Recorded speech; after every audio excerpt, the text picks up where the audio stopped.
Hello, everyone. Today we'll continue talking about Descartes. We'll begin discussing meditation two. So meditation one is a work on demolition, demolishing our credibility on some of the beliefs that we have, a lot of the beliefs that we have, perhaps most or all of the beliefs that we have, and especially it's a demolition on the empiricist way of thinking, the empiricist naive trust of the senses as the starting point of knowledge. To think so as to be intellectually naive, thinks Descartes. He provides some very powerful arguments whose conclusion is that the senses are not a good guide unto reality. So it seems like a very skeptical conclusion. It seems at the end of meditation one that Descartes is forever trapped in not knowing anything.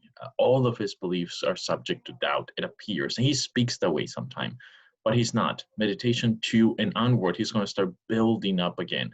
He demolished the edifice of knowledge. He demolished the ways of thinking about reality that someone like Aquinas, for example, likes.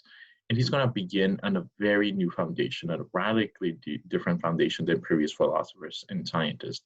And he really wants to vindicate science and philosophy. He just wants to start afresh, destroy it all, and begin again to get rid of all those prejudices, all those assumptions, all of those biases that are intertwined in our traditions. So let's look more carefully at the building up of knowledge that follows meditation one. Here's some cool quotes. He's a great writer. Here's some cool quotes. Quote, I suppose then that all the things that I see are false. I persuade myself that nothing has ever existed of all of my fallacious memory represents to me.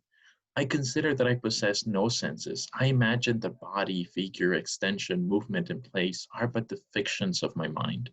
What then can be esteemed as true? Perhaps nothing at all, unless that there is nothing in the world that is certain. So he's still kind of like recapping what happened in meditation one. We have reason to doubt, it appears, everything. Perhaps the only thing certain is that nothing is certain. And well, at least that'll be something. But that's not where he's going to end. Descartes continues, quote, I have already denied that I have any senses, any body. Still I hesitate. For what follows from this? Am I so tied to a body then that the senses that I cannot exist without them? But I have persuaded myself that there's absolutely nothing in the world, no sky, no earth, no minds, no bodies. Is it then the case that I too do not exist? So I want to stop here. Descartes is not as clear as he should be here. I mean, he's assuming some things, but he moves very quickly from the previous arguments in meditation one to the, oh, it is possible that I have no body. And you might be tempted to say, well, no, it's just, I don't know where my body is, but my experiences are grounded in my body.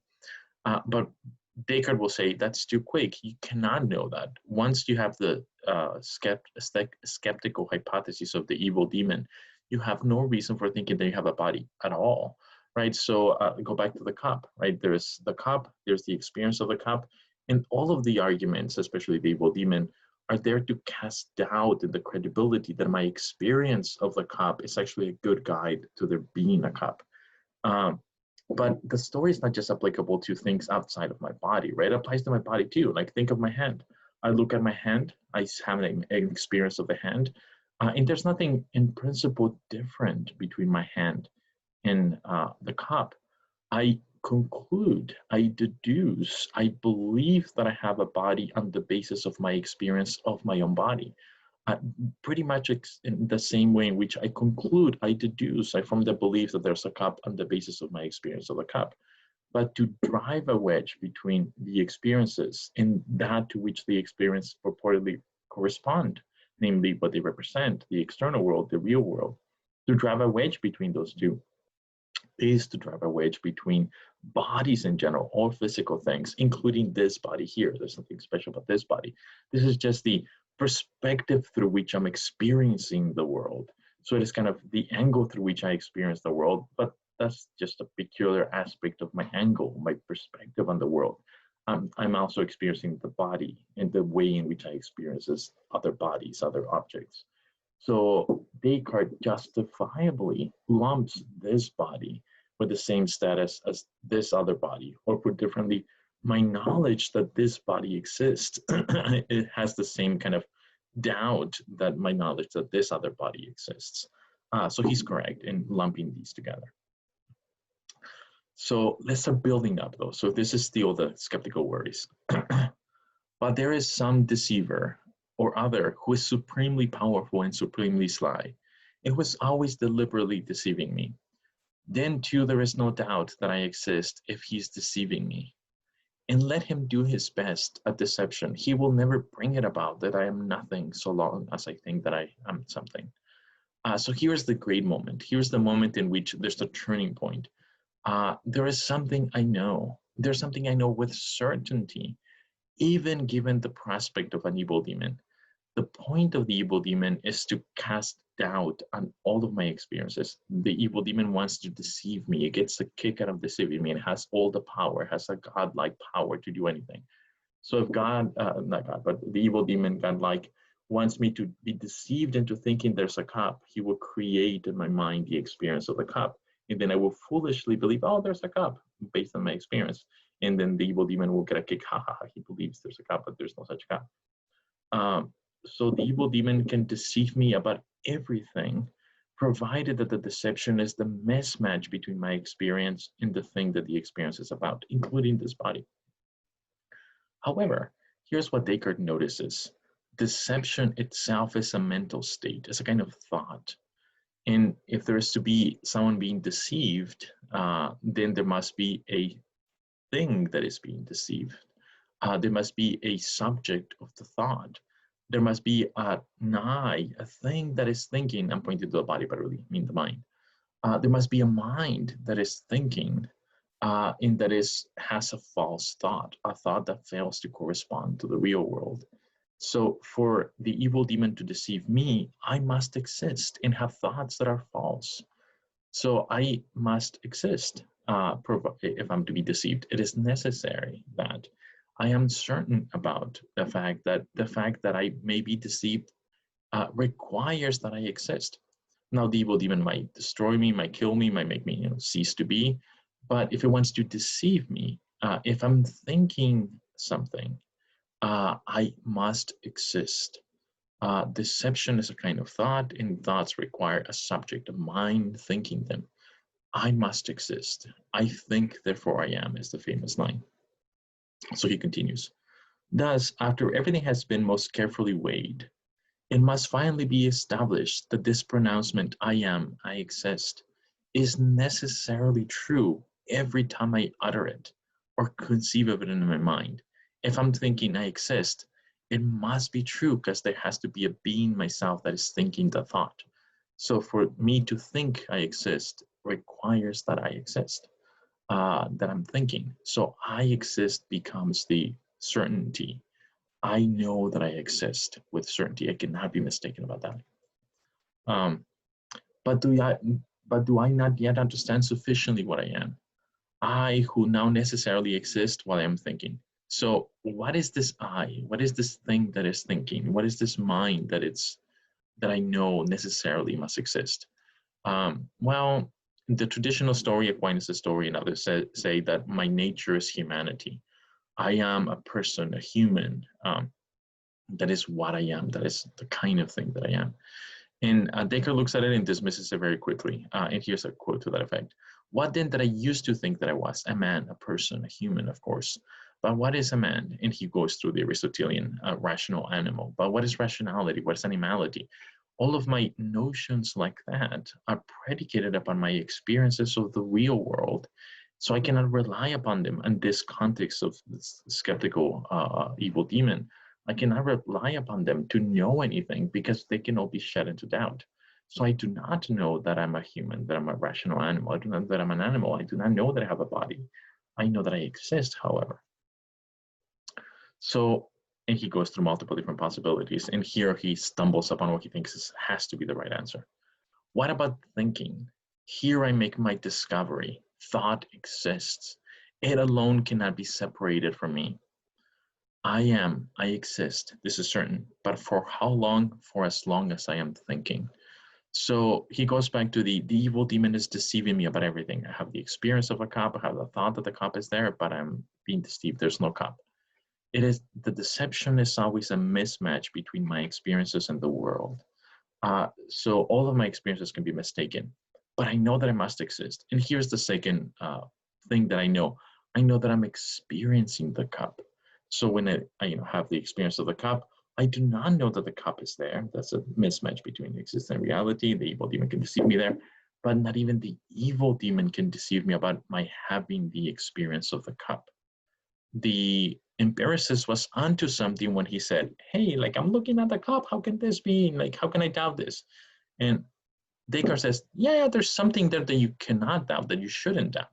But it's not that the cup is in front of you, that the experience is veridical or accurate or true. That we don't know that yet. What you cannot doubt is that you're having the experience of the cup.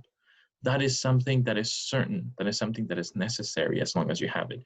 When you're having the experience of the cup, you know you're having it. It is transparent to you. It is necessary. There's this immediate connection, not to the cup itself, but to your experience of the cup. And doubt the experience may be true, may be false. So I know that I exist with certainty, and I know that thought exists, that my thinking exists, that my experiences exist with certainty. So the realm of knowledge keeps increasing. I am therefore precisely nothing but a thinking thing, that is a mind or intellect or understanding or reason. Yet I'm a true thing, I'm a truly existing thing. But what kind of thing? I have said it already, I am a thinking thing. So he thinks that this thought experiment reveals that my essence, what defines me, my nature, is mind, is thought. Why? Because all of the other things that I think about myself can be separated from me. But that thought, thinking, being a mind, is the only thing that is necessarily attached to me. And my essence includes only the things that are necessarily attached to me, the things that define me, things that are separable from me, things that can be removed and I still remain me, are not me. They're things that I have, things that I possessed. And it is only thinking, it is only being a mind, it's only being conscious. That is what defines me. It is to the extent that I have those things that I exist. And therefore, that is what I am. My essence, my identity is thinking, is thought, is being a mind of things. That's a very different answer from Aristotle and other thinkers. But what then am I? I think the things. That's my nature. That's my essence. It's thought, it's thinking, it's mind. What is that? I think that doubts, I think that understands, I think that affirms, I think that denies, I think that wills, I think that refuses, and also that imagines and senses. In other words, think about your inner theater of experience again. Think of all of the things that are immediately accessible to your inner theater. You're experiencing the cup. So your experience of the cup is immediately accessible, not the cup. You have to reason your way to the cup. So everything that is immediately accessible to your inner theater is the kind of constituency, is the kind of things that compose your mind, or the acts of your mind, things that are immediately accessible to your mind, the kinds of acts that you can will, that you can do with your mind. And those are the things that are inseparable from you.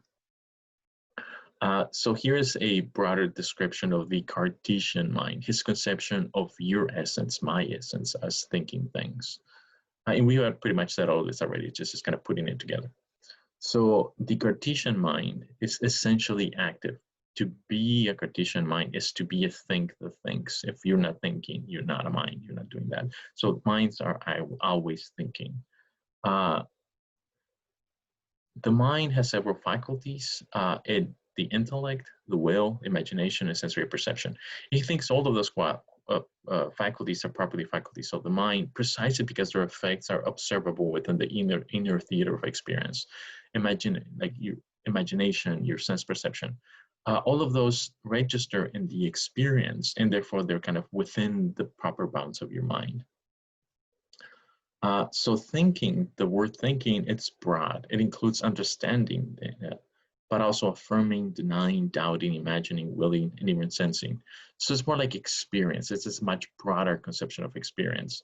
Experience of an external world, external to your mind, but still it is the experience that is part of your mind, or part of the repertoire of your mind. And the external world is what the experiences are about. My experience of the cup is part of my mind. The cup, what my experience is about, it's not. Thoughts are immediately accessible to the mind. Perceptions or experiences are immediately accessible. They're transparent to the mind. the real world is mediated by these thoughts. They are thoughts about the real world. It's like seeing a movie. There's this movie about, say, Mount Everest. If you're seeing the movie, you know you're seeing something that is a representation of Mount Everest. It's not Mount Everest, but if it's a good movie, if it's an accurate movie, it represents the way Mount Everest is. Something like that happens with experience, I think, Descartes.